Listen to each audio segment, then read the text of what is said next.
ini bawa kemenangan. Jadi teman-teman, kurang lebih demikian susunan acaranya. Untuk sesi terakhir adalah diskusi. Semoga Pak Holik bisa hadir sampai penuh ya, sampai nanti di akhir acara. Demikian Bapak Ibu, untuk sementara ini acara kita tunggu sekitar 5 menit lagi, sembari Bapak dan Ibu sholat atau mungkin makan atau minum, ambil kopi dulu ya di tempat, jadi supaya kegiatan hari ini bisa maksimal. Terima kasih atas waktunya untuk menunggu. Mohon berkenan menunggu ya Pak, 5 sampai 7 menitan lah, kita akan bertemu lagi. Terima kasih.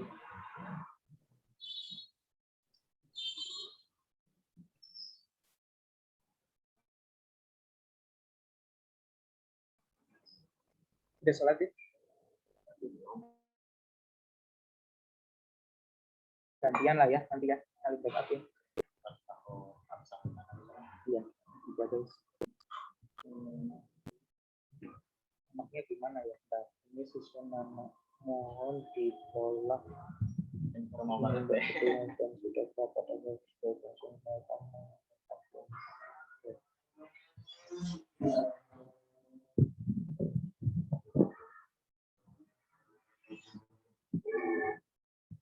dia ditolak.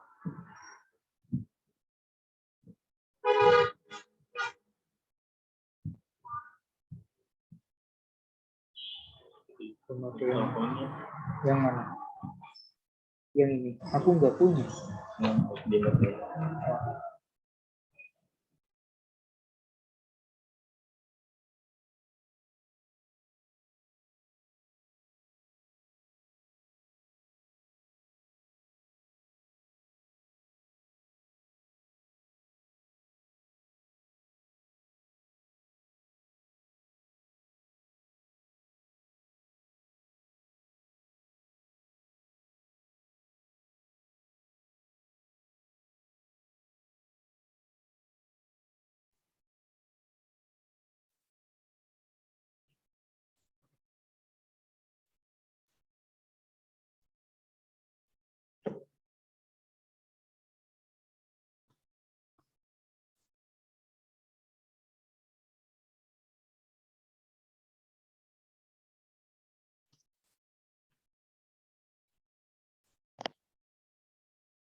Selamat siang. Assalamualaikum warahmatullahi wabarakatuh. Terima kasih kepada Bapak dan Ibu yang menyempatkan hadir dalam kegiatan hari ini. Seperti yang sudah saya buka di awal, sebelum kegiatan ini mulai, kita akan mulai terlebih dahulu dengan pembukaan. Baiklah, untuk mengawali acara hari ini, kita buka dengan bacaan suratul Fatihah.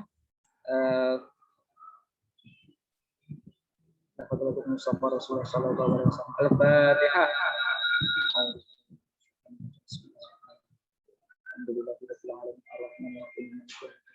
Iya, tenang dulu.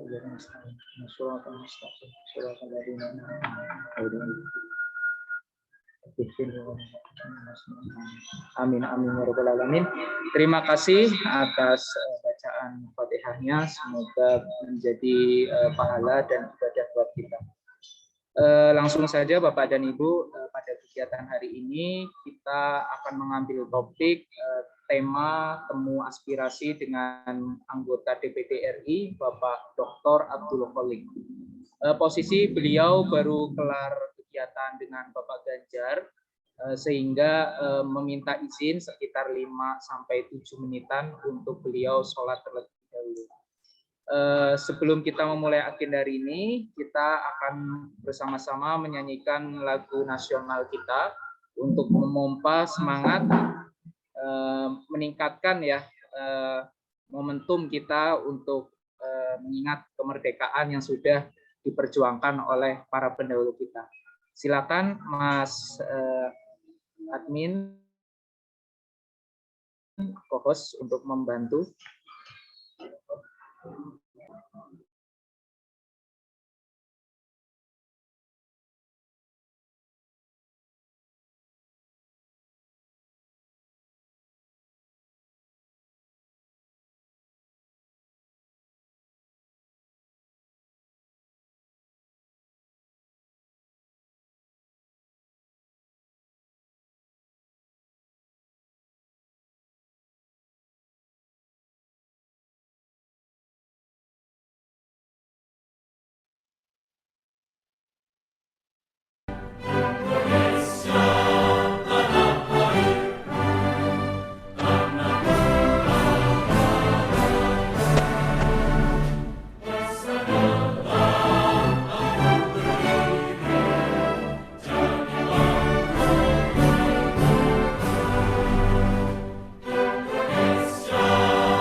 Ya, baik. Terima kasih atas kesempatannya untuk memperbantukan kegiatan hari ini, Mas Admin, Mas Mujadid.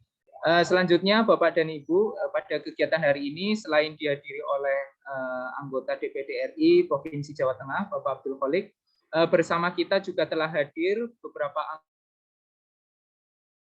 anggota perwakilan dari keluarga BPDSI Jawa Tengah. Langsung bersama kita ada Ibu Jarwati, Pak Eko, Pak Burhan, Pak Tupadi, dan beberapa kawan lain. Silakan kepada yang bersangkutan, terutama Mas Eko, nanti berkenan untuk memberikan sambutan ya, Mas ya. Siap. Selanjutnya ada untuk mempersingkat waktu kepada Bapak Imam Muzakir, apa sudah bergabung Pak di sini?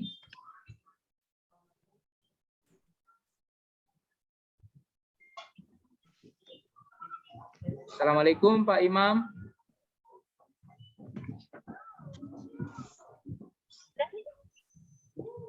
Ya, bisa didengar ya, Mas? Bisa Pak, silakan Pak. Ya. Baik, alhamdulillah. Terima kasih. Wah, luar biasa ini. Luar biasa. Jadi semangat. Alhamdulillah teman-teman Aksi Taruh bersama DPD RI dan juga teman-teman BPD se-Jawa Tengah. Insya Allah kalau dengan BPD ini mungkin sudah kegiatan yang ketiga kalau nggak salah. Jadi di sini kita bisa bersinergi membahas tentang revitalisasi sinergi antara DPD maupun BPD dalam mengembangkan SDM desa maupun jejaringnya.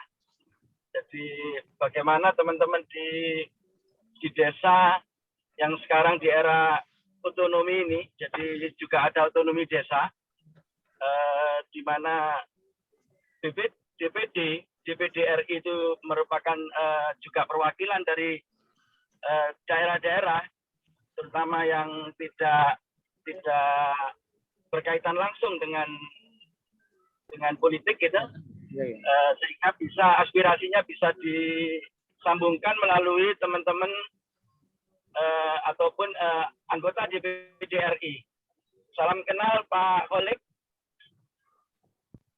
Pak Kholik. Belum bergabung Pak di sini. Belum bergabung ya? Lagi sholat Pak, iya. Ya, kebetulan saya juga ini Mas Eko, jadi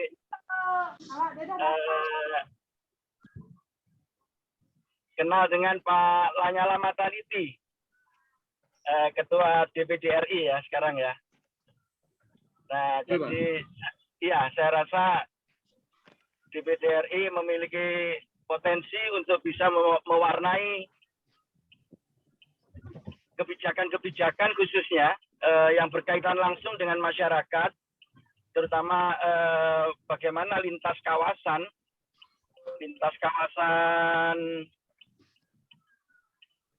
ataupun perbatasan antar desa, perbatasan antar kabupaten. Nah, di situ apa yang bisa diperjuangkan oleh DPD RI untuk membangun potensi dan sinergi ya, saya lihat ya. Jadi di sini teman-teman Aksi Taruh yang memiliki kegiatan yang sudah hampir 2 tahun ini, yaitu membangun SDM desa melalui keteknikan, yaitu penguatan infrastruktur dan konstruksi, serta tata ruang, di mana tujuannya adalah mewujudkan efektivitas pembangunan. Sehingga mulai dari tata kelola, tata administrasi di desa.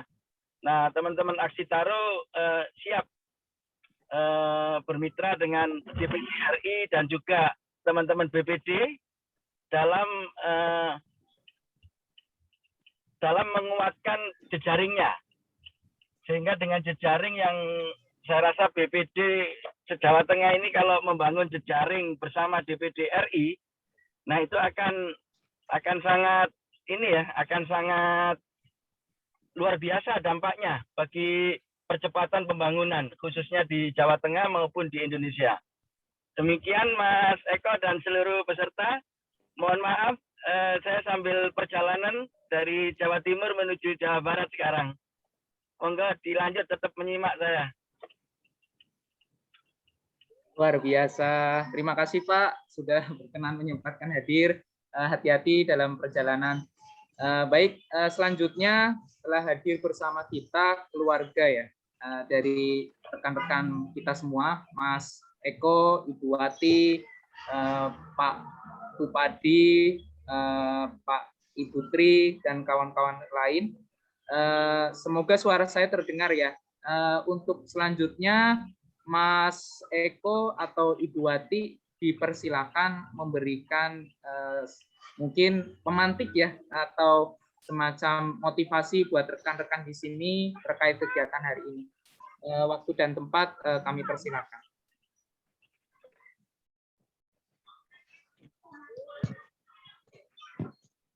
Assalamualaikum warahmatullahi wabarakatuh. Waalaikumsalam warahmatullahi wabarakatuh. Kepada yang terhormat Bapak Dr. Abdul Qolik, Sarjana Hukum, MSI, selaku anggota DPD RI Jawa Tengah dan anggota Komite 1 DPD RI. Yang kami hormati Bapak Imam Muzakir selaku pembina Yayasan Wahana Aksi Taruh Indonesia. Halo, Assalamualaikum Mas Eko. Bisa didengar Mas Eko? Sudah Mas Eko, sudah. Oh, yang kami hormati Mas Eko Fajar selaku owner Dapur Ngebul atau Working Space Tegal. Kapan-kapan perlu disambangi ini Mas Eko ini ke sana ini. Ini samping saya Mas. Oh, Pak Tanji. Ini mohon izin ini kapan-kapan kita ke sana ini Mas untuk tempat ngumpul BPD se-Jawa Tengah ini. Monggo nih Mas. Yang kami banggakan dan yang kami cintai teman-teman BPD seluruh Jawa Tengah pada khususnya dan seluruh Indonesia pada umumnya. Langsung saja ada beberapa hal yang ingin saya sampaikan. BPD merupakan potensi yang luar biasa dalam membangun bangsa ini dari tingkatan yang paling bawah, yang mana ujung dari semua pembangunan baik dari pemerintah pusat maupun daerah adalah untuk meningkatkan kesejahteraan masyarakat itu sendiri, yang mana kita BPD adalah bagian terbawah untuk membangun bangsa ini. Bila kita runtut lebih jauh, mungkin BPD ini juga anggotanya juga luar biasa sekali. Taruhlah misalnya karena saya adalah di Kabupaten Rembang, kemarin angka kasar kami itu dari 297 desa, itu ada anggota BPD-nya ada yang 7, ada yang 5, dan ada yang 11. Kalau kami rata-rata dari 297 itu kalikan 7 saja sudah 2079 orang.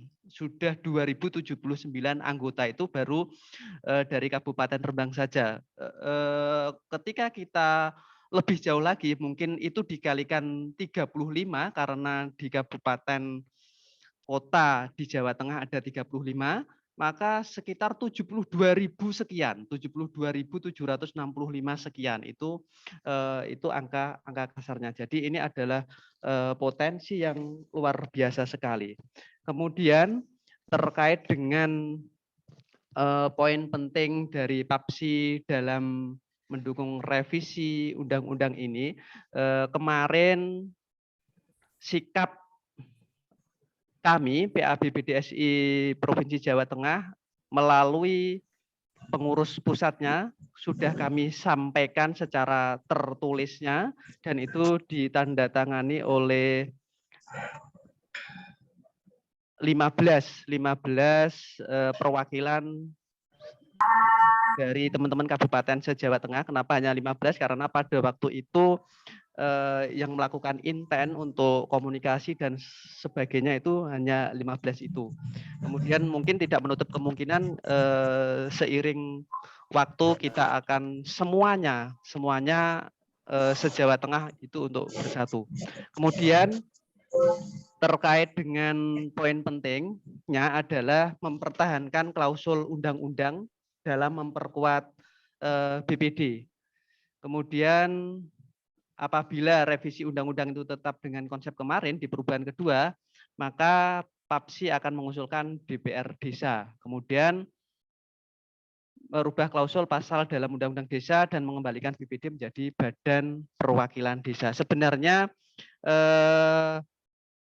usul dan penegasan BPD di rancangan undang-undang desa ini juga sudah kami sampaikan melalui melalui pengurus pusat yang tembusannya atau usulannya disampaikan oleh Ketua DPD RI, kemudian Ketua Komite 1 DPD RI, dan Ketua Timja RUU Desa. Yang mana salah satunya adalah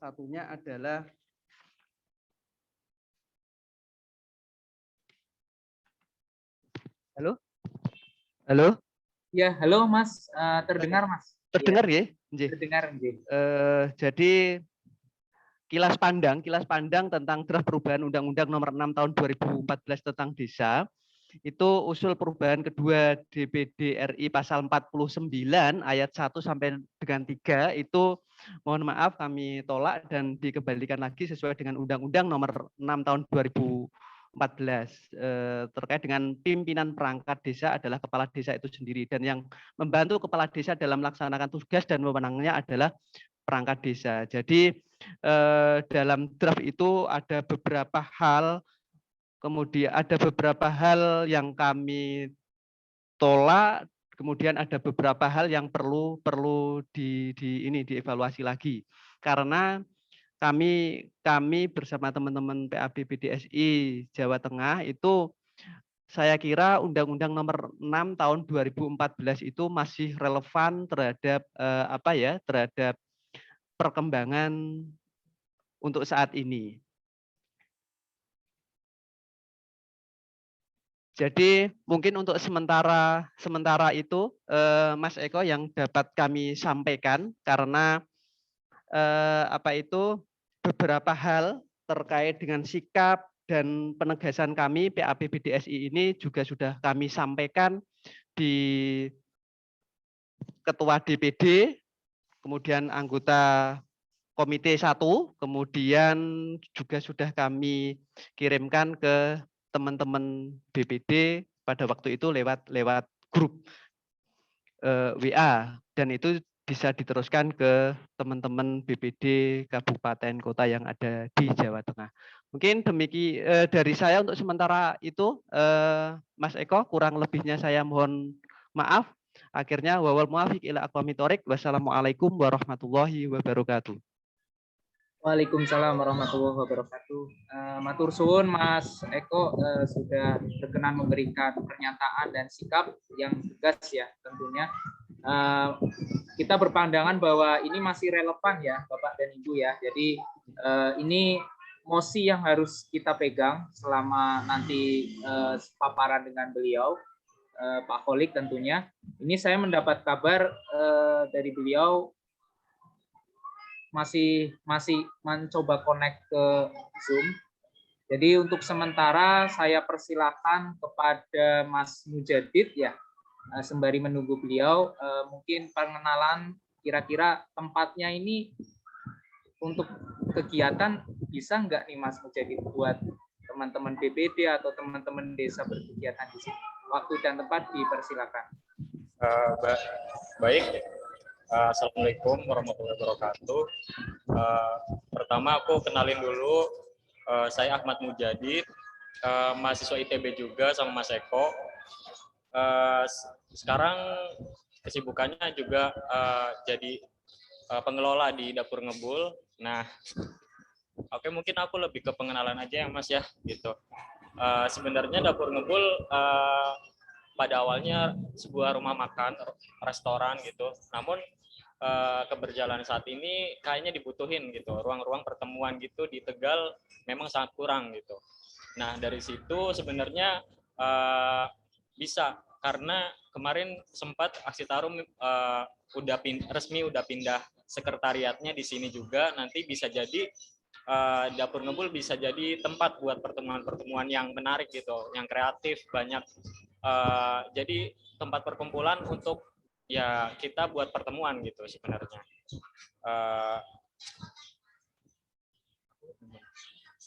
Jadi sebenarnya kemarin udah kerjasama sama Aksi Taruh untuk ngadain acara-acara kegiatan tuh bisa hibrid, dilakukan secara online dan offline. Nah, sebelumnya kan tahun kemarin pandemi COVID-19 membuat kita jadi online terus gitu. Ada pandangan gimana setelah COVID ini selesai bisa kita melakukan pelatihan-pelatihan terkait konstruksi dan pembangunan desa itu bisa langsung dari tenaga ahlinya di sini dan juga misal dari Jawa Tengah manapun bisa berkumpul, bisa ikut pelatihan atau seminar-seminar gitu.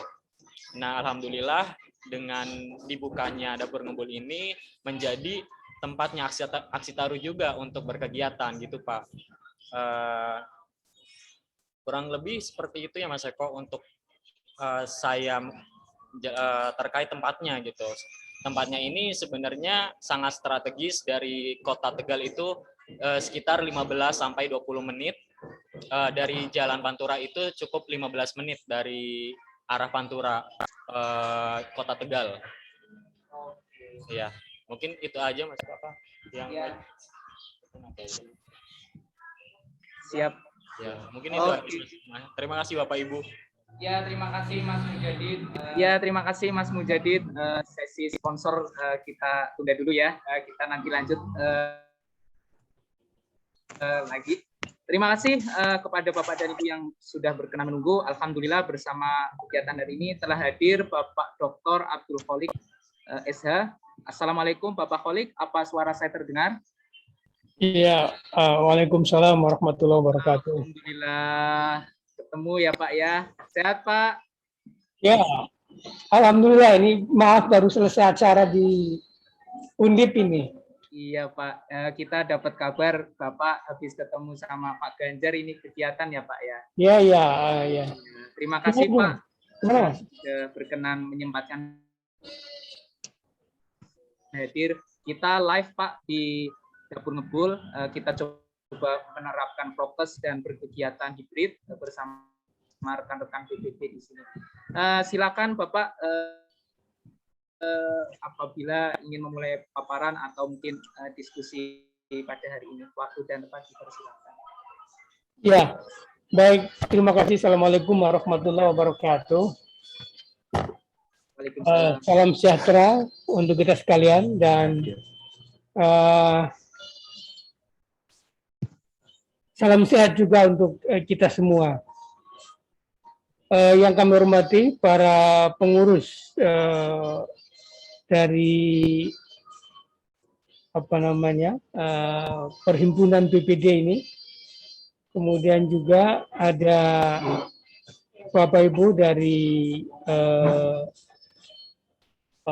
pemerintah, dari DPMD, dari LSM dan semua komponen yang hadir. Pertama tentu sekali lagi terima kasih untuk kesempatan kita bisa silaturahmi meskipun baru via virtual, via daring. Mudah-mudahan kesempatan berikutnya kita bisa silaturahmi secara fisik. Hari ini saya diminta untuk membicarakan terkait dengan revisi Undang-Undang Nomor 6 tahun 2014 tentang desa. Bagaimana kita tahu bahwa Undang-Undang Desa merupakan salah satu produk legislasi yang secara substantif sangat diperjuangkan oleh berbagai komponen, ya, terutama tentu para stakeholder utama di tingkat desa, dan sejak tahun 2014 sudah diundangkan dan dilaksanakan. Kita semua sudah mengalami, menyaksikan dan menjalani berbagai kebijakan-kebijakan terkait dengan pelaksanaan Undang-Undang Desa. Nah, di dalam pertama DPD RI menginisiasi RU ini karena memang secara formil atau secara prosedural itu RUU ini masuk di dalam prolegnas 5 tahun. Atau bahasanya itu prolegnas daftar panjang atau long list. Jadi kita punya program legislasional itu ada 2, yang 5 tahun dan yang per tahun. Yang 5 tahun namanya long list, yang per tahun namanya program prioritas. Nah, jadi karena sudah masuk di dalam prolegnas, maka DPD menginisiasi. Dan ini sudah masuk tahun ke-3 ya, mendekati tahun ketiga untuk pelaksanaan periode ini, maka memang harus segera diupayakan agar bisa dipersiapkan dengan baik. Nah, itu alasan kenapa DPD mengajukan naskah rancangan RUU. Perkembangan sampai saat ini kita sudah pembahasan di tingkat komite 1. Nanti alurnya, bagus sekalian, ini alurnya biar clear. Alurnya itu nanti kalau selesai di di DPD itu baru nanti diperjuangkan menjadi RUU prioritas di DPR ya. Kalau disetujui baru nanti menjadi RUU prioritas. Ya mungkin kalau lancar tahun ini selesai di DPD, tahun depan diperjuangkan di DPR, kalau bisa disetujui menjadi RUU prioritas, baru kemudian nanti kemungkinan bisa dibahas. Tapi kalau belum, ya mungkin masih harus menunggu tahun-tahun berikutnya. Karena tahun ini memang yang sudah di sudah 4 juta ya, sebaiknya ya. BUMDes, ya RUU BUMDes yang prioritas dari usulan DPD. Ibu sekalian, ada beberapa hal ya yang menjadi dasar. Pertama, penyusunan RUU ini memiliki tujuan ingin membuat desa yang semakin kuat, maju, dan mandiri ya, serta demokratis, dan memperbaiki sistem penyelenggaraan pemerintahan desa dan pembangunan desa.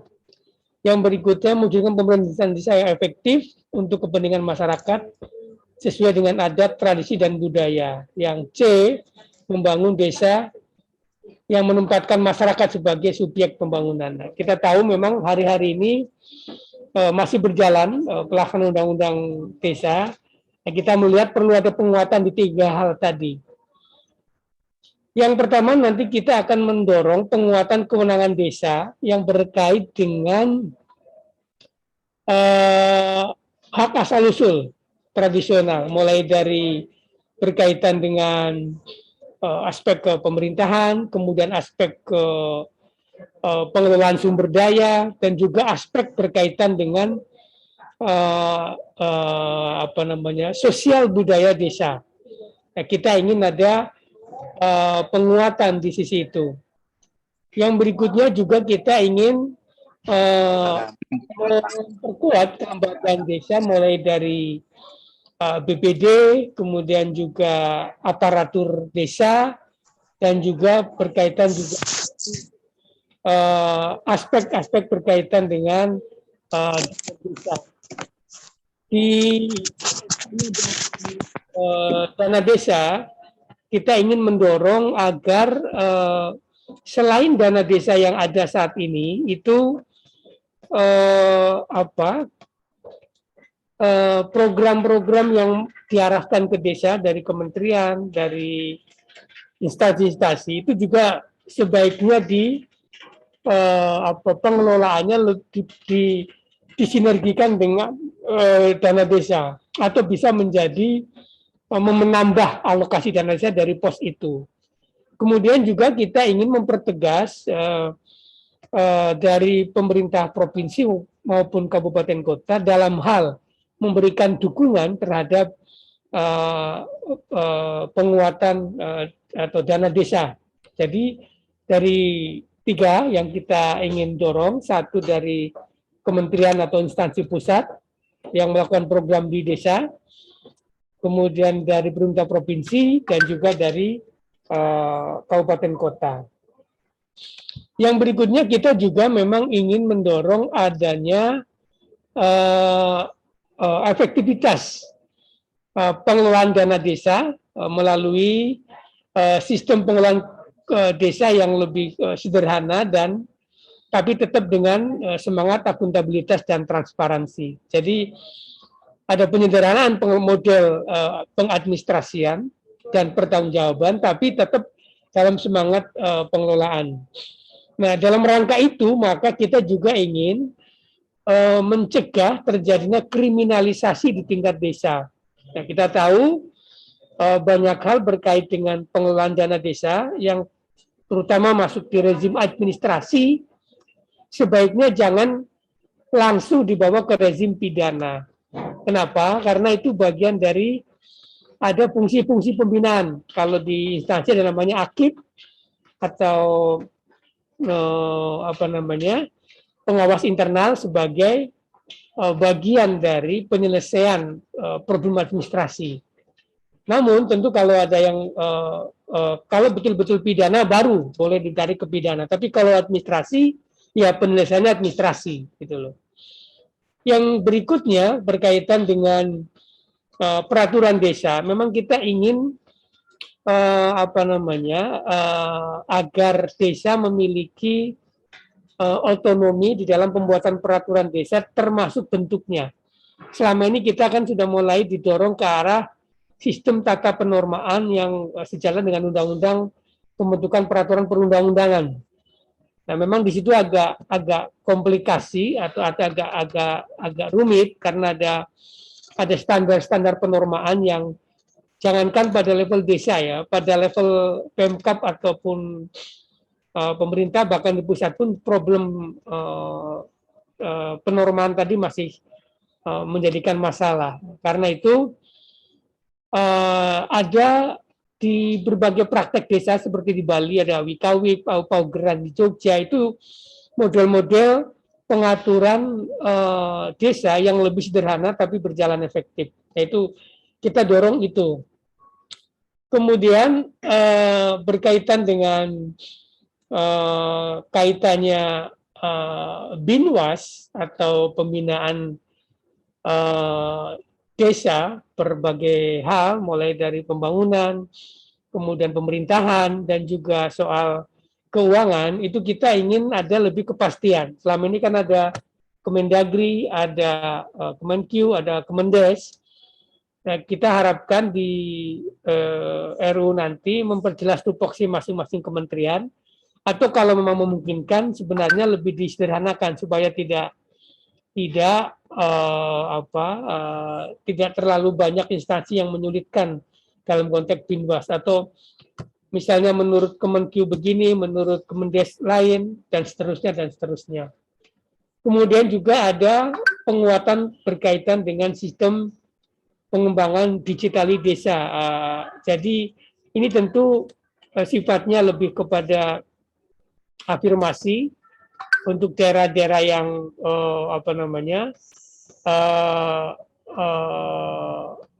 kuat jaringannya, itu kita dorong, dan yang belum kita minta pemerintah melalui Kemenkominfo untuk memperkuat jaringan internet di desa untuk menunjang digitalisasi di tingkat desa. Ini juga yang berikutnya, kita juga mendorong yang namanya Hakim Perdamaian Desa atau lembaga mediasi desa. Ini berkaitan dengan hak asal-usul desa, berkaitan dengan aspek di bidang ketertiban atau kemasyarakatan, atau juga ada pemerintahan juga di situ.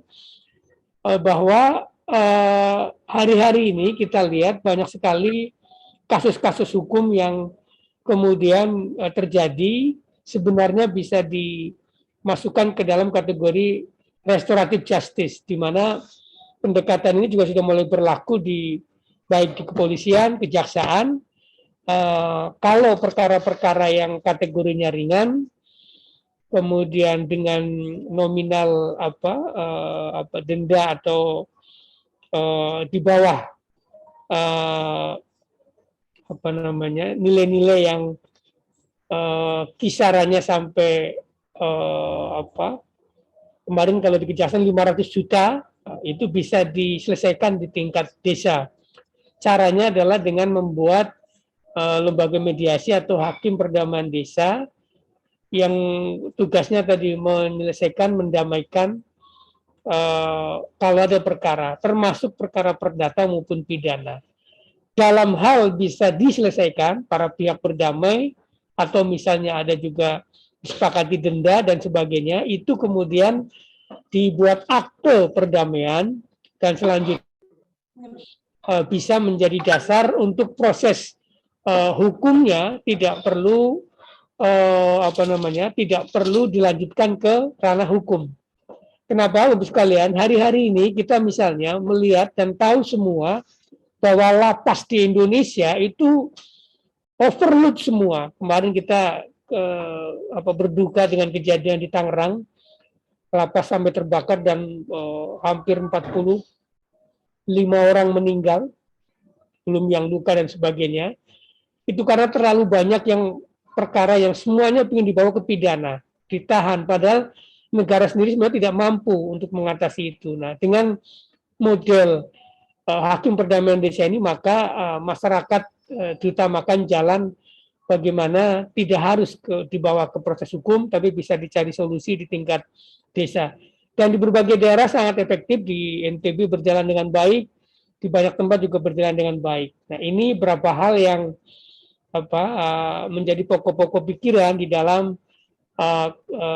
penyusunan rancangan undang-undang tentang perubahan undang-undang desa. Ini sebenarnya perubahan kedua, karena sebagian perubahan undang-undang desa juga sudah diambil oleh perubahan undang-undang cipta kerja. Jadi ada beberapa poin yang sudah diubah di undang-undang cipta kerja, terutama berkaitan dengan BUMDes yang sekarang memang lagi diatur kembali. Mungkin itu ya pokok-pokok pikiran yang melatar belakangi kenapa disusun revisi undang-undang desa, dan sifatnya masih terus terbuka, masih dibuka ruang untuk semua pihak, semua stakeholder, semua masyarakat memberikan pandangan, memberikan masukan agar nantinya draft ini bisa menjadi draft RUU yang bisa menjawab semua persoalan-persoalan berkaitan dengan penyempurnaan undang-undang desa. Mungkin itu dulu, nanti kita lebih banyak diskusi. Terima kasih. Assalamualaikum warahmatullahi wabarakatuh. Waalaikumsalam warahmatullahi wabarakatuh. Terima kasih Pak Kholik atas paparan pengantar dan sekaligus membuka ruang bagi kita untuk berdiskusi. Baik teman-teman dan Bapak Kholik yang saya hormati, dalam kolom komentar saya telah melampirkan Pak titipan dari rekan-rekan PA BPDSI Jawa Tengah dan se-Indonesia. Jadi poin-poinnya teman-teman sudah menuliskan dalam kolom komentar berikut. Nah, peran moderator lebih kepada ini mendiskusikan ya, masukan rekan-rekan yang ingin bertanya atau sekaligus langsung berarti ya memberikan masukan iya memang arah masjid itu. Nah, kepada Bapak Kholik dan dipersilakan kepada Bapak Eko Purwanto atau Ibu Wati atau rekan-rekan PA BPDSI dan mungkin Bapak Marjoko ya dari BPD Jawa Timur yang sudah hadir di kegiatan hari ini. Alhamdulillah Pak, kegiatan hari ini dari Jawa Tengah, Jawa Barat ini sudah ada yang mewakilkan. Silakan.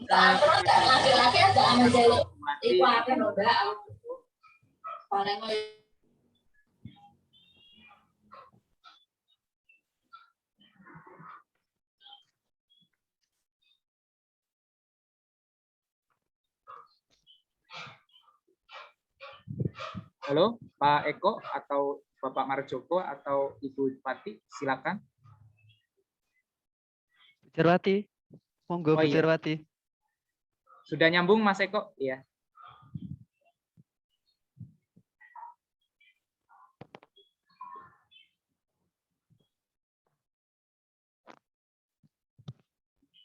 Bujarwati? Atau mungkin yang dari Jawa Timur, Mas Eko? Oke. Baik. Kalau tidak ada, nanti tak saya yang setelah beliau-beliau saja. Anjing, siap. Monggo Bu Wati dari Kudus.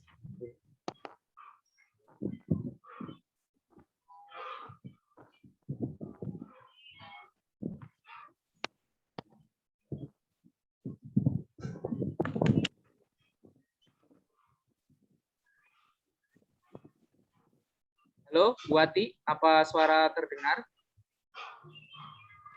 Mungkin apa ini Mas Eko? Iya, Pak. Mas Eko, mungkin sebelum ke Bu Jarwati karena Bu Jarwati mungkin ada Ya, Pak. kendala sinyal. Apa boleh saya menyampaikan sesuatu hal, Mas Eko? Ya, silakan Pak Eko. Nah, ya. Assalamualaikum warahmatullahi wabarakatuh. Waalaikumsalam warahmatullahi wabarakatuh. Salam kenal Pak Abdul Qolik. Yeah. Kami Eko, Pak. Yeah. Langsung saja ada beberapa hal yang ingin saya sampaikan terkait dengan beberapa hal yang disampaikan Pak Abdul Qolik tadi. Salah satunya terkait dengan Hakim Perdamaian Desa, Pak. Hakim Perdamaian Desa yang bab 6 kalau tidak salah. Apabila ditetapkan menjadi undang-undang itu maka kekuasaan eksekutif dan yudikatif itu di satu tangan, sedangkan Negara Kesatuan Republik Indonesia ini menganut sistem trias politika. Nah, ini akibatnya ini bagaimana kan nantinya. Kemudian berpotensi keputusan hakim perdamaian di desa ini menjadi subjektif. Kemudian akan bertentangan dengan penegakan hukum yang dilakukan oleh aparat penegak hukum APH, khususnya terhadap sengketa-sengketa yang mengarah pada tindak pidana. Kemudian dalam hal tugas dan fungsi kepala desa secara implisit sebetulnya sudah diatur dalam peraturan perundang-undangan yang ada itu terkait dengan hakim perdamaian desa. Kemudian usul perubahan kedua DPD RI pasal 62 ayat 2 tunjangan bagi anggota Badan Permusyawaratan Desa sebagaimana dimaksud dalam pasal 62 huruf E itu diberikan berdasarkan pada kegiatan. Nah itu mohon maaf dari kami itu kami tolak Pak. Karena gini, kalau tunjangan DPD itu berdasarkan kegiatan ini juga mohon maaf itu juga sangat ambigu sekali Kak. Bisa saja kegiatan itu melebihi apa yang ditentukan, bahkan juga kegiatan itu kurang dari apa yang ditentukan karena anggaran itu sudah ada jatah pos masing-masing. Kemudian usul perubahan kedua DPD RI pasal 62 ayat 1 huruf A mengajukan usul rancangan peraturan desa ditambah mengajukan, membahas dan menyepakati usul rancangan peraturan desa. Kemudian usul perubahan kedua DPD RI pasal 61 ini menolak untuk dihapus dan harus tetap ada sesuai dengan Undang-Undang Nomor 6 Tahun 2014. Kemudian usul perubahan kedua DPD RI pasal 55 huruf A sampai dengan D ada penambahan fungsi Badan Permusyawaratan Desa untuk melakukan pengawasan kinerja kepala desa sesuai dengan Undang-Undang Nomor 6 Tahun 2014. Kemudian pasal 54 ayat 2 huruf E pembentukan BUMDes ditambah menjadi pembentukan BUMDes dan pembubarannya, Pak. Pembentukan dan pembubaran BUMDes. Kemudian usul perubahan kedua DPD RI pasal 53D ayat 2 huruf A usia telah genap 60 tahun. Ini diganti menjadi usia telah genap 50 tahun. Ini mengingat dan menimbang usia produktif adalah 50 tahun. Masih. Kemudian usul perubahan kedua DPD RI pasal 53A ayat 2 huruf B berutang diubah sampai dengan 42 tahun. Kemudian usul perubahan kedua DPD RI pasal 53 ayat 1 ditambah klausul kepala desa atas persetujuan BPD ini dapat mengangkat staf desa sebagaimana dimaksud dalam pasal 48 ayat 3 dalam jumlah yang efisien berdasarkan kebutuhan dan sesuai dengan kemampuan keuangan desa. Kemudian usul perubahan kedua DPD RI pasal 53 ayat 1 sampai dengan 5, mohon maaf kami tolak dan kembalikan lagi sesuai dengan Undang-Undang Nomor 6 Tahun 2014. Karena apa? Karena pimpinan perangkat desa itu tidak perlu ada. Kemudian usul perubahan DPD RI pasal 52 ayat 1 sampai dengan itu dan dikembalikan lagi sesuai dengan Undang-Undang Nomor 6 Tahun 2014. Karena apa? Karena pimpinan perangkat desa itu juga tidak perlu ada. Mungkin untuk sementara dari saya itu, Mas Eko, mengingat keterbatasan waktu. Monggo, Mas Eko. Ya, terima kasih Mas Eko Purwanto sudah berkenan menyampaikan poin-poin. Jadi Bapak Ibu, mengingat Bapak Kholik juga ada batasan waktu pada kegiatan hari ini, mungkin kita batasi untuk pertanyaan ya langsung dengan Bapak Kholik maksimal 3 penanya. Untuk penanya yang lain jika ingin menanya bisa melalui saya via WA kontak Bapak dan Ibu sekalian, atau nanti saat kegiatan di perjumpaan selanjutnya ya mungkin ya. Silakan Bapak Marjoko jika ingin bertanya juga. Untuk tanggapan di akhir saja biar cepat ya. Silakan Bapak Marjoko. Halo Pak. Terima Ya, kasih monggo Mas Pak. Terima kasih ini tadi sudah diikutkan dalam forum kaitan dengan pembahasan masalah BPD. Kalau menurut saya yang ada di Jawa Timur ini, khususnya di Kabupaten Madiun, BPD ini sebenarnya sudah sesuai dengan regulasi Undang-Undang 6 dengan Permendagrinya 110, kami sudah membuat turunan, di situ adalah Perpu 30. Bahwasanya BPD ini alhamdulillah kalau di sini sudah berjalan sinergis dengan pemerintah desa. Jadi sesuai dengan tugas pokok dan fungsinya, termasuk sesuai kewajibannya, BPD selalu seiring sejalan dengan pemerintahan desa dari Undang-Undang 6 ini yang sudah kita. Namun demikian ada satu hal bahwasanya kadang ini menjadi sebuah persepsi yang berbeda ketika BPD itu ada sebuah tugas melakukan pengawasan terhadap pemerintah desa. Nah, pengawasan ini tidak sama dengan pemeriksaan. Jadi ada pemahaman kadang yang berbeda bahwa pengawasan BPD itu seolah-olah seperti pemeriksaan.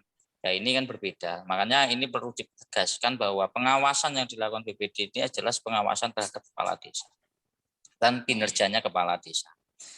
Terus dengan kaitan ini di segala regulasinya, ini yang menjadi agak kesenjangan antara BPD yang mana dengan tugas yang sama selaku lembaga pemerintahan ini terhadap apa yang harus menjadi haknya BPD. Jadi hak BPD ini mungkin kalau di sini agak terbatas. Maka kalau di kita itu muncul bentuk selain tunjangannya BPD ada tunjangan kinerja. Nah, tunjangan kinerja ini kalau menurut saya ketika BPD itu mempunyai sebuah inovasi dalam melaksanakan tugasnya, termasuk pada saat perumusan regulasi desa, membuat peraturan desa. Jadi peraturan desa itu bisa yang rutin dan sebagainya itu dirumuskan oleh pemerintah desa. Namun juga regulasi desa, peraturan desa itu bisa diinisiatifkan oleh BPD.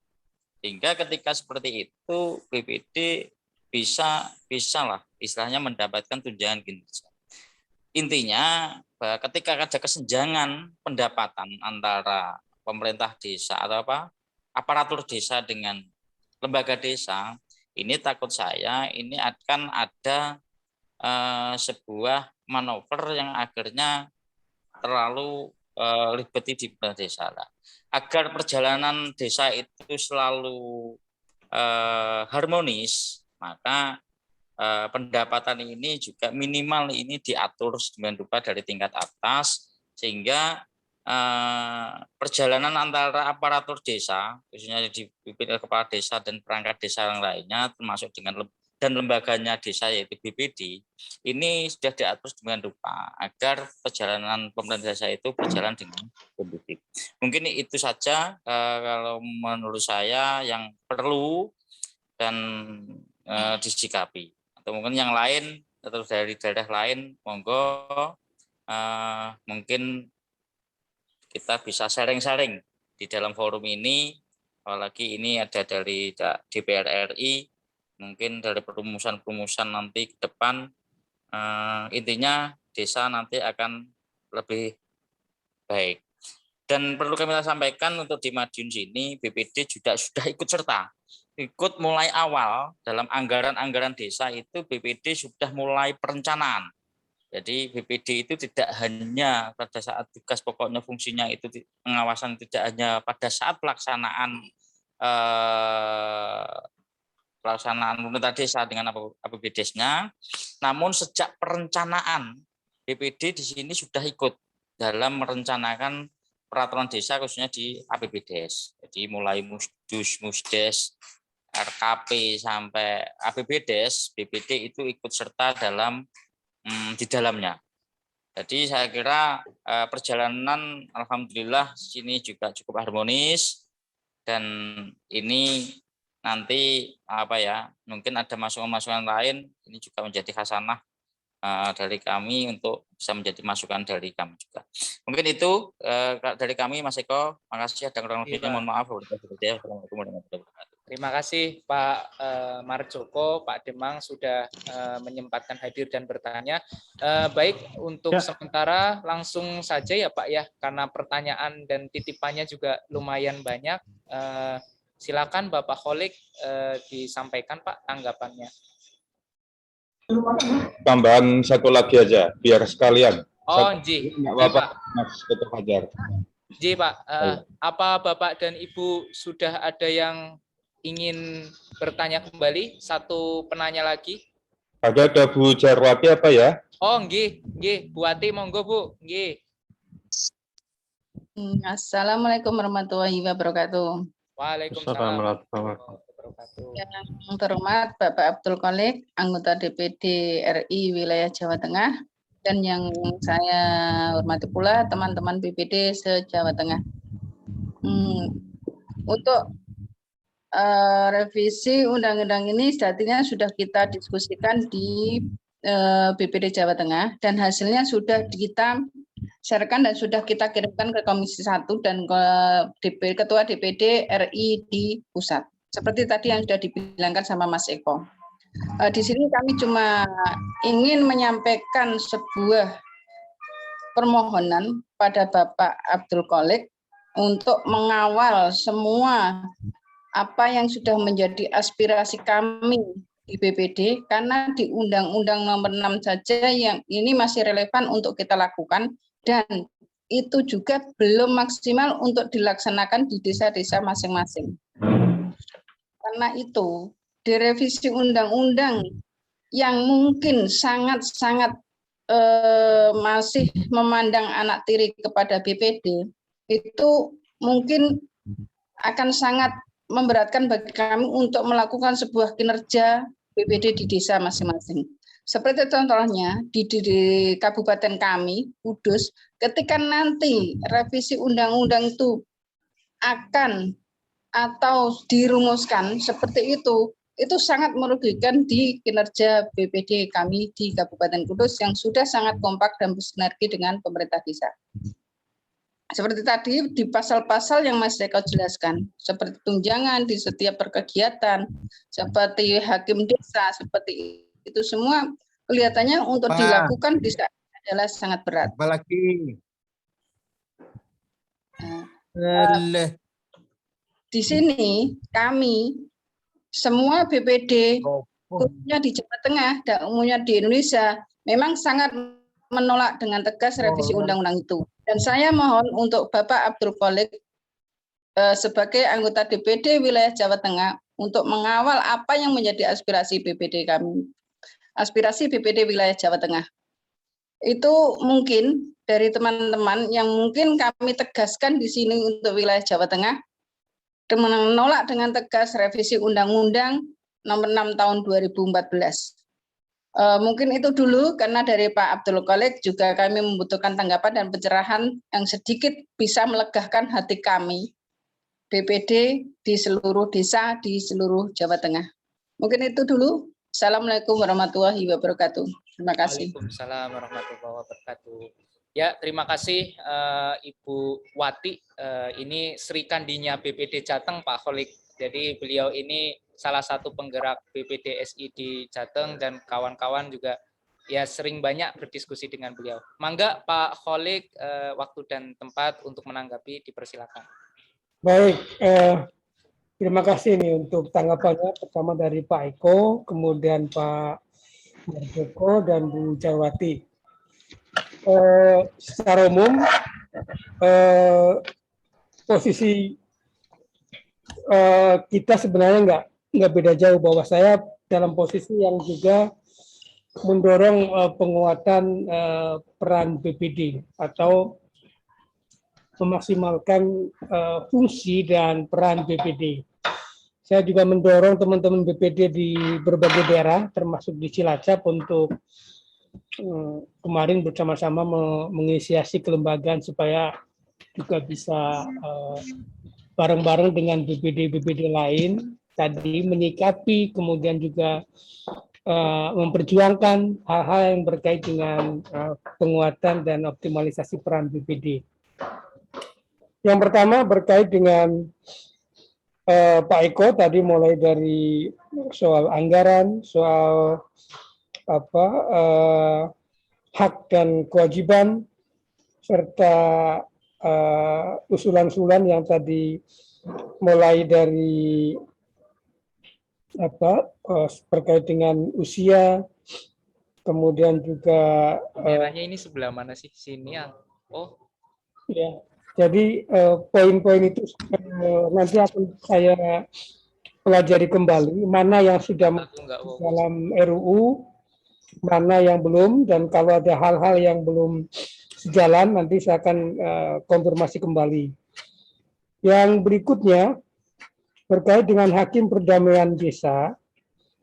Pertama, ini suatu praktek yang dulu sudah berjalan di desa-desa ya, dan semangatnya adalah tadi menyelesaikan konflik atau sengketa di level desa agar jangan mengutamakan pendekatan hukum, terutama hukum-hukum yang berkait dengan masalah-masalah pidana. Kenapa? Karena itu selain bisa menyita waktu, biaya, dan energi, penyelesaiannya pun seringkali menimbulkan luka-luka di dalam masyarakat. Nah, karena itu kita mendorong praktek hakim perdamaian desa yang kalau immersive view itu gunanya sudah diselenggarakan, sudah dipraktekkan, bisa difungsikan kembali. Dan ini sudah banyak daerah yang memiliki perda tentang lembaga mediasi desa ini. Kita ingat misalnya ada kasus kemarin kita itu sampai semua menjadi pembahasan, ada kasus Nenek Minah. Kasus Nenek Minah itu kalau orang Jawa bilang itu nuturi atau nuturi kakao. Dia hanya ada kakao yang jatuh dari pohon karena dia sudah ditutur lah, diambil, kemudian kembali ke normal gimana? Tidak sampai 20.000. Akhirnya diproses pidana, kemudian diadili dan dijatuhi putusan hukuman 1 bulan penjara dengan masa percobaan 3 bulan. Coba bayangkan hanya kasus seperti itu, negara harus mengurusi sedemikian banyak. Apalagi kalau sampai putusannya adalah pidana penjara, kita bisa bayangkan seorang yang seperti itu harus dihukum. Padahal kembali ke normal gimana itu bisa diselesaikan di level desa. Kalau para pihak bisa menyepakati, memaafkan, dan kemudian mencari solusi, itu bisa menjadi sebuah keputusan. Tapi kalau tidak, baru ditarik ke pidana. Jadi ini tidak menutup pidananya, tapi tetap memberi ruang untuk namanya adalah restoratif atau dipulihkan, suasananya dipulihkan. Ini kemarin data setahun ini di Kejaksaan saja menyelesaikan kurang lebih 304 kasus yang diselesaikan dengan restoratif, ini tidak dilanjutkan ke tingkat penuntutan. Termasuk itu ada sengketa antara anak dan ibu yang di Nyambung ke sini aja biar kamu promosi. saya lupa itu ada sengketa antara anak dan ibu itu yang Iya, semuanya. diselesaikan oleh kejaksaan untuk tidak dibawa ke proses berikutnya. Nah, itu contoh-contoh apa hakim perdamaian desa itu memiliki peran yang penting. Gimana dia? Kemudian apakah Aktifnya ngilanginnya gimana ini? ini masih ada yang bocor nih, mohon kalau bisa di ini dulu, di mute dulu untuk yang lain ya, biar tidak masuk suaranya. Nah, apakah tadi misalnya Mas Eko beranggapan ini adalah kalau dilihat dari tupoksi legislatif eksekutif tidak pas ya. Nah, sekali lagi di tingkat desa ini pembagian tupoksi itu sebenarnya tidak ya dipertimbangkan tapi tidak bersifat kaku. Makanya jangankan di desa, itu di level pemerintah aja antara bupati dan BPD kan satu unsur, mereka adalah unsur pemerintahan desa. Tidak dibuat terpisah menjadi sebuah lembaga yang ini legislatif, ini eksekutif, tidak. Tapi mereka adalah sama-sama menjadi bagian dari pemerintah daerah. Jadi spiritnya sebenarnya itu. Dan kalau di kita, di praktek di pemerintah pun juga begitu. Presiden sebenarnya kan eksekutif, tapi dia ikut membahas undang-undang. Jadi memang ada hal-hal yang sifatnya prinsip-prinsip itu dipertimbangkan, tapi tidak sepenuhnya kemudian bersifat kaku seperti dalam penerapannya. Dan karena itu hakim perdamaian desa ini nanti komponennya adalah dari unsur DPD, dari unsur tokoh masyarakat, dan juga dari unsur desa atau kepala desa. Jadi kemarin malah sifatnya desa memfasilitasi, tapi lebih banyak kepada tokoh masyarakat yang bisa menjadi hakim perdamaian desa. Tapi apapun nanti untuk masukannya akan kami pelajari ini, Mas Eko dan teman-teman. Demikian juga untuk Pak Marjoko dari Madiun. Tadi banyak sekali informasi yang cukup bagus, Pak, bahwa ada sinergi yang bagus antara BPD dengan Pemda. Saya kira ini adalah tujuannya itu. Memang kadang-kadang tidak mudah selalu dilaksanakan. Kadang-kadang orang lebih berpegang pada kewenangannya, nah, sehingga timbul ketidakharmonisan. Ini yang dihindari. Apapun dibentuknya Kades, dibentuknya BPD dan lembaga lain, tujuannya tidak untuk saling saling menimbulkan konflik sehingga mengganggu pemerintahan desa. Tujuannya pasti bukan itu. Tujuannya adalah bagaimana semuanya memberi manfaat ke masyarakat. Termasuk dalam hal misalnya tadi Pak Marjoko juga memberikan istilah yang cukup menarik tadi. Mengawasi bukan memeriksa. Nah, ini juga dalam kasus juga tidak jarang terjadi juga. Maksudnya kadang-kadang terjadi juga. Semangatnya adalah ingin memeriksa sehingga bisa menimbulkan hubungan yang tidak harmonis. Atau kalaupun kemudian terjadi saling bertahan dengan pandangan masing-masing, tentu akan menimbulkan hubungan yang tidak nyaman di antara desa ataupun BPD. Nah, ini yang harus dipastikan sekali lagi bahwa adanya di BPD maupun kepala desa untuk bisa sinergis dalam mengelola pemerintahan di tingkat desa. Kemudian tadi soal disparitas pendapatan antara desa, perangkat desa dan BPD perlu dijadikan bahan pertimbangan. Saya kira nanti sudah menjadi catatan. Kemudian tadi berkait dengan masih Pak Eko ya soal pimpinan perangkat desa. Nah, tapi teman-teman perangkat desa kemarin setuju nih ada soal ide pimpinan ini ya untuk memastikan ada tanggung jawab yang lebih jelas terhadap pembagian tugas di dalam pemerintahan di desa. Tapi nanti kita bisa diskusikan kembali baik positif dan negatifnya terkait dengan itu.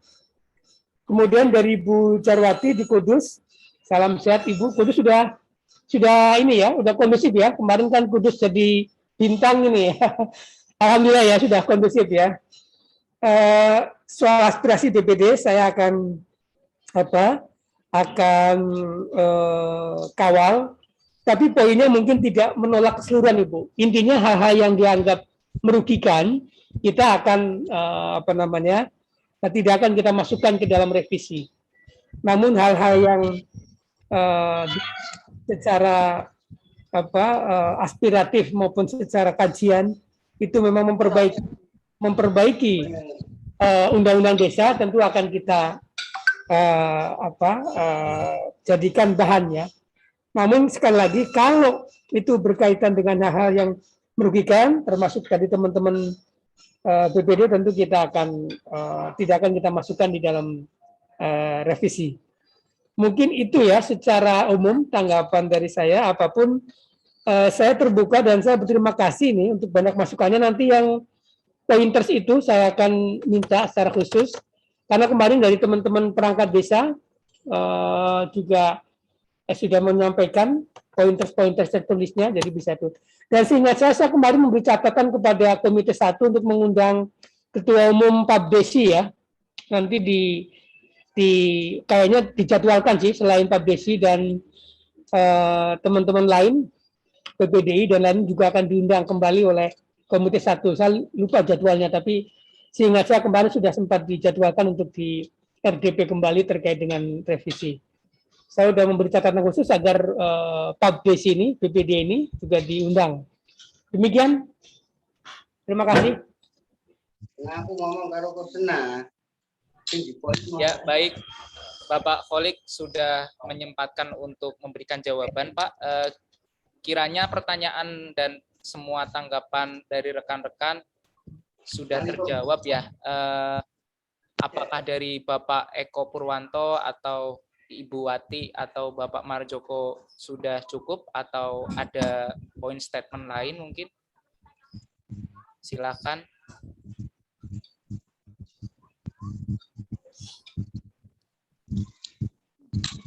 Mungkin kalau sudah cukup, intinya gini, nanti saya silakan teman-teman kan juga bisa nanti kita berkomunikasi langsung maupun bisa via kantor di DPD RI Jalan Imam Bonjol.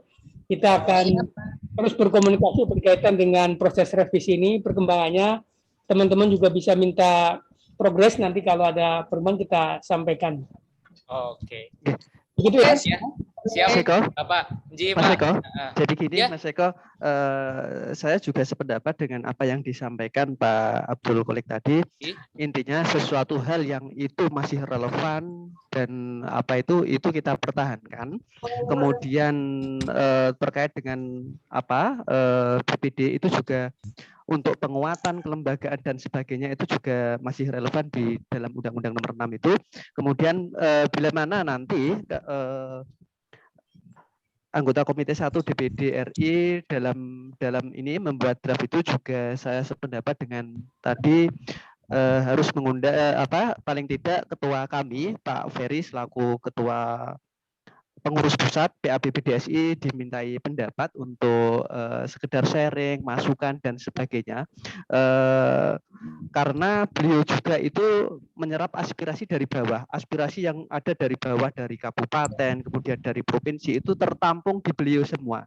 Sehingga alangkah lebih indahnya, alangkah lebih bagusnya bila mana suatu saat itu akan diundang bersama Komite 1 DPD RI. Mungkin untuk itu Mas Eko. Oke, baik Mas Eko Purwanto. Ini karena ekonya ada 2 ya Bapak Ibu, jadi nanti jangan sampai ini ya salah menyebutkan ininya mana gitu. Baik Bapak dan Ibu, terima kasih atas tanggapannya. Demikian pula kepada Bapak Abdul Kholik sudah berkenan menyempatkan waktu Bapak. Alhamdulillah Pak. sudah sukses minimal menemukan rekan-rekan, mempertemukan dengan Bapak Ji Pak di kegiatan online hari ini. Terima kasih sekali nih. Ji Pak, ini teman-teman dari Jawa Tengah juga sangat bersyukur bisa bertemu dengan Bapak karena beberapa kali via pusat langsung Pak pendekatannya Pak. Jadi via Bapak Ferry langsung dari pusat dan ini pertemuan perdana dengan wakil langsung dari wakil rakyat Jawa Tengah. Baik Bapak Ibu, untuk diskusi hari ini kita tutup dan sebelum Bapak Kholik melanjutkan kegiatan lagi, jika berkenan mohon nyalakan kamera supaya kita bisa sempat berfoto bersama untuk dokumentasi. Ya, oke, Mas Udin, Mas Udiono, Pak Jarot atau rekan-rekan lain. Ya. Oke, kita karena satu slide saja ya Bapak Ibu, jadi cukup satu kali saja. Saya coba bantu via screenshot. 1, 2, 3.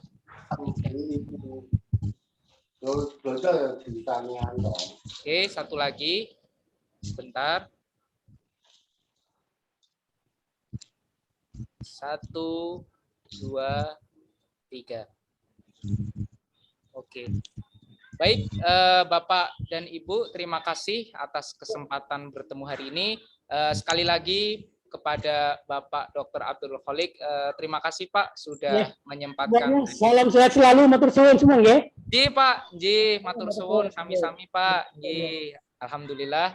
Silakan kepada Bapak Kholik jika ingin melanjutkan aktivitas yang lain.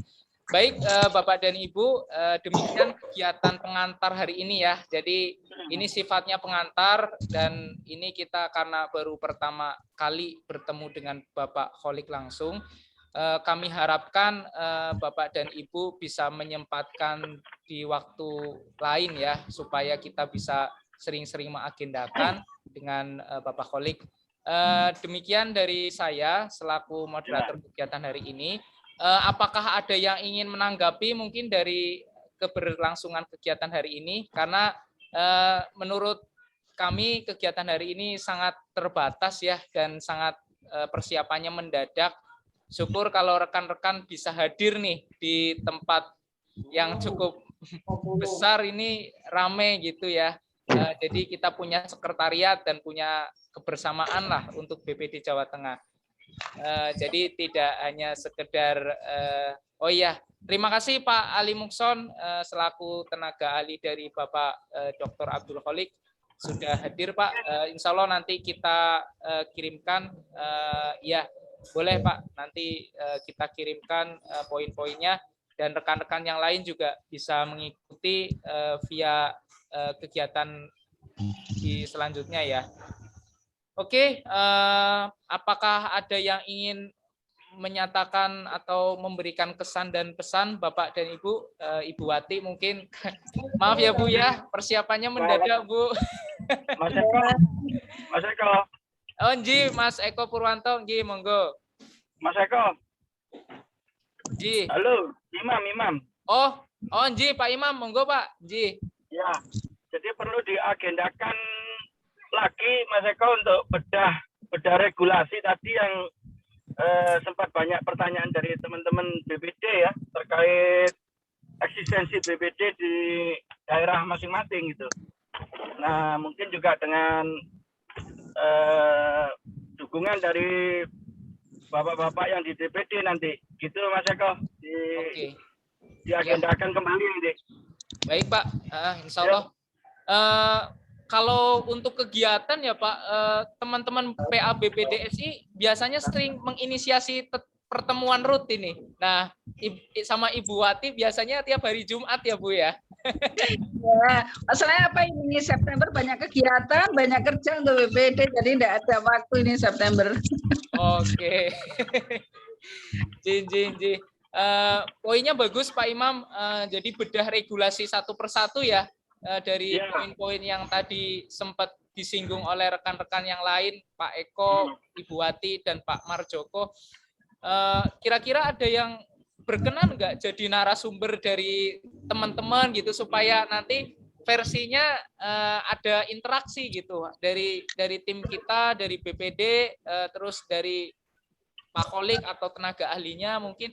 Jadi ada interaksi gitu dua arah. Silakan Pak, Bu. Jadi mungkin gini, Mas Eko, nanti kita Onji.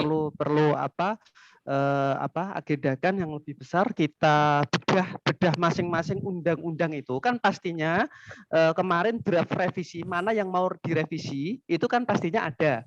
Nah itu Betul, kita Mas. bedah satu-satu sampai tuntas.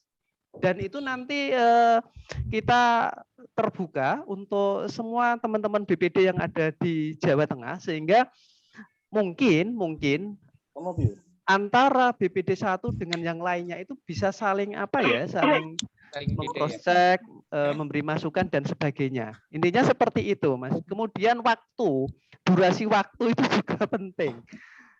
Kita tidak mungkin membedah sebuah undang-undang itu dengan durasi yang sangat pendek, itu tidak mungkin. Karena itu pasal demi pasal, bab demi bab itu kita bahas, kita kuliti bersama itu kan. Sesuai dengan apa yang ada di bawah kan gitu. Oke. Kira-kira waktunya yang cocok dengan format apa nih, Mas? Format tatap muka kah atau perwakilan Zoom via Zoom lagi atau ya kalau monggo Bu Jarwati, enaknya bagaimana Bu Jarwati? Monggo Bu Wati. Lagi ada waktu, nanti kita buat kegiatan semacam ini lagi untuk membedah apa aturan-aturan yang berkaitan dengan keBPD-an, bukan hanya revisi Undang-Undang Nomor 6 itu saja, tapi tentang undang-undang yang untuk peningkatan kapasitas BPD. Baik. Itu. Sip. Oke, berarti tidak dalam waktu dekat September ini ya Bu ya? Karena sudah padat ya Bu. Padat banget nih untuk September. Gimana Mas Eko Purwanto, masuk Mas?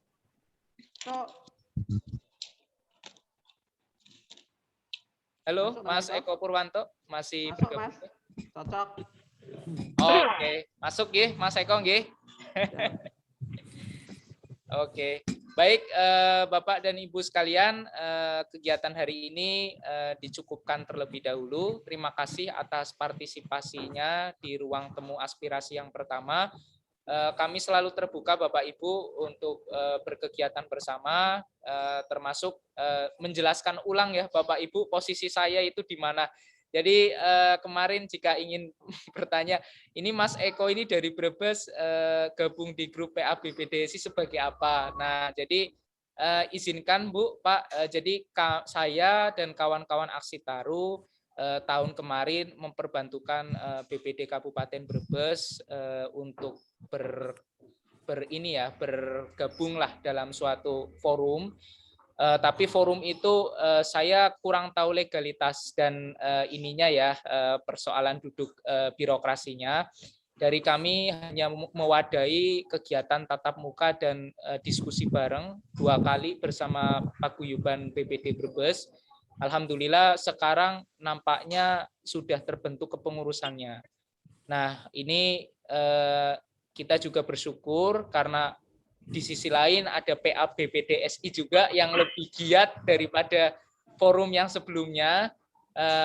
Mungkin saya juga cerita ya, dulu saya itu diajak sama teman-teman dari Fitra, Forum Indonesia Transparansi di Fitra Jateng. Alhamdulillah fasilitatornya juga cukup bagus ya, artinya dari segi kompetensi dan modul-modul mereka. Kalau misalkan tidak berkeberatan, seperti saran yang tadi disampaikan oleh Ibu Wati, mereka dari teman-teman Fitra juga memiliki modul untuk BPD, sehingga kalau misalkan ingin berkegiatan bersama, mungkin bisa nanti kita sounding untuk kolaborasi bareng. Dan dari saya selaku pengurus ya di Yayasan Wahana Aksi Taruh, kami memiliki kurikulum pembelajaran untuk kader teknik desa, Bapak Ibu. Jadi spesifik ke pengembangan dan penyiapan lah program-program pembangunan desa berbasis fisik. Ada modul yang bisa diakses secara gratis dan kita juga menyediakan kelas terkait pemetaan tematik ya, ada pemetaan spasial, ada pemetaan sosial. Jadi indikatornya dari kami memfasilitasi Bapak Ibu yang sedang memerlukan peta desa, peta tematik, dan program-program lain yang sifatnya lebih ke fisik lah. Paling demikian dari kami Bapak Ibu. Terima kasih atas kesempatan kegiatan hari ini. Semoga berjumpa di pertemuan selanjutnya. Selalu sehat dan selalu dalam keadaan yang dilindungi Allah Subhanahu wa taala, apapun aktivitasnya dan dimanapun keberadaannya. Cukup dari saya tutup. Wallahul muwaffiq ila aqwamit thoriq, wabillahi taufiq wal hidayah. Wassalamualaikum warahmatullahi wabarakatuh. Matur suwun Bu, Pak. Terima kasih.